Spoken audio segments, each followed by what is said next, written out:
नमस्कार, विणाज किचनमध्ये स्वागत आहे आपलं.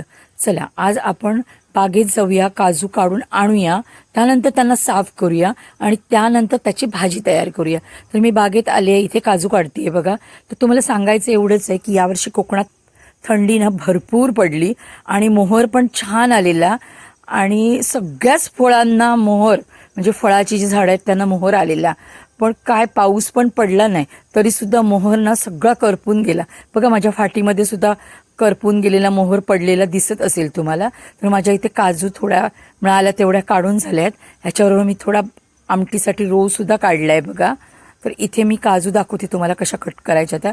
तर पहिले ह्याचे देठ असे काढून घ्यायचे आणि त्यानंतर विळीवर किंवा सुरीच्या साह्याने तुम्ही काजू अशा कापू शकता. तर मी अशा सगळ्या काजू कापून घेतल्या आहेत, तुम्हाला दाखवते. आणि त्यानंतर ना हातात तुम्ही प्लॅस्टिकच्या पिशव्या किंवा प्लॅस्टिकचे हँड ग्लोव्ज येतात, असे 10 रुपयाला मिळतात मेडिकलला वगैरे, तर ते घातलात तरीसुद्धा चालेल.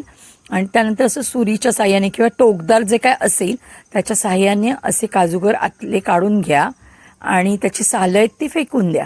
त्यानंतर मी सालंसुद्धा ह्याची काढून घेतली आहेत बघा इथे अशी, कारण निघत होती पटकन. जी निघत नाहीत ती गरम पाण्यात टाकल्यावर येतातच, तर मी काढून घेतली तिथे. ही जर सालं तुम्ही थोडे काजूगर पुसून घेतलात आणि काढलात ना, तर मग जास्त वेळ आपल्याला काजूगर पाण्यात ठेवायला नको. गरम पाण्यात काजूगर ठेवल्यामुळे कशी त्याची चव निघून जाते. त्याच्यामुळे टाकायचे, पटकन बाहेर काढायचे, सोलायचे आणि परत एकदा टाकायचे, म्हणजे डीक सगळा असेल तो निघून जातो. आता आपल्याला लागणारे मालवणी वाटप. तर इथे बघा मी कांदा असं भाजून घेते. ह्याच्यात मी आलं आणि लसूण टाकली आहे.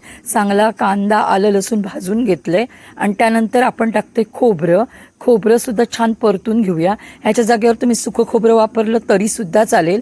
तुम्ही माझ्या चॅनेलवर नवीन असाल तर माझ्या चॅनेलला लाईक, शेअर आणि सबस्क्राईब करायला विसरू नका. तर आता इथे बघा मी वाटणसुद्धा वाटून घेतलंय. फोडणीमध्येच टाकलाय आपण कांदा छान असा परतून घेतोय बघा आपण.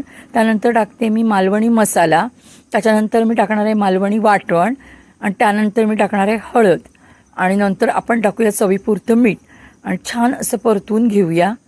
तर इथे बघा सगळं वाटण वगैरे मी व्यवस्थित परतून घेते. आपल्याला पाणीसुद्धा लागणार आहे, तर आपण ह्याच्यात गरम पाणी टाकायचं. इथे मी साफ केलेले काजूगर टाकते आणि ह्याच्यात एक छोटासा बटाटा टाकते. पाहिजे असेल तर टाका. प्लेन काजूगराची भाजी केलात तरीसुद्धा चालतं. आज मला काही कळत नाही आहे, थंडी नाही आहे, पाऊस नाही आहे, तरीसुद्धा माझा आवाज का बसला एवढा तो कळत नाही आहे, तरीसुद्धा मी व्हिडिओला आवाज देते इथे.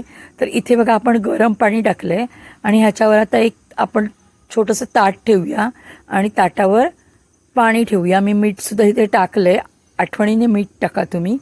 आणि जर पाणी लागलं तर ताटावरचंच वापरायचं, कारण गरम पाणी टाका तुम्ही, नाहीतर मग चव बिघडते भाजीची. तर इथे बघा आपण पाणीसुद्धा ठेवलं आहे वरती. एकदा आपण चेक करूया काजूगर शिजले की नाही ते, आणि परत थोडा वेळ झाकून ठेवूया आणि त्यानंतर मग आपण ह्याच्यात कोथिंबीर टाकूया. तर आलं लसूण तर आपल्या वाटणामध्ये आहेच आणि इतकी म्हणजे अगदी मटणासारखी खमंग भाजी तयार होणार आहे तुमची. अशी ही कोकणातली काजूगराची भाजी चवीला पण एक नंबर लागते.